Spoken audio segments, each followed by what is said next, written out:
নমস্কার মাননীয়া শুভনন্দন, প্রণাম নেবেন। কালকে রাত্রেবেলা আপনার বক্তব্যটা শুনলাম, আপনি নাকি পরিযায়ী শ্রমিকদের বাংলায় ডাকছেন।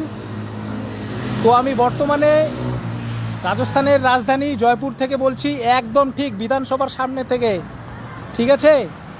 তো বলছিলাম সঠিক সময়ে যদি আপনি আমাদের বাংলায় কাজ দিতে পারতেন তাহলে আজকে আমাদের এত দূরে ভিন রাজ্যে আসতে লাগতো না, ঠিক আছে। আর দ্বিতীয়ত কথা, এখানে কোনো বাঙালির উপরে অত্যাচার হচ্ছে না। আমি একদম প্রকাশ্য দিবালোকে, এখন বাজে সন্ধ্যা 7টা, প্রকাশ্য দিবালোকে এইখানে বাংলায় কথা বলছি, কোনো ধরনের কোনো প্রবলেম নেই, ঠিক আছে। রাত্রি এইখানে মোটামুটি 9 থেকে 10 লাখ বাঙালি থাকে। আমি একজন রাজবংশী ছেলে, ঠিক আছে। মাসে 30 থেকে 35 হাজার টাকা এখানে আরামসে কাজ করি।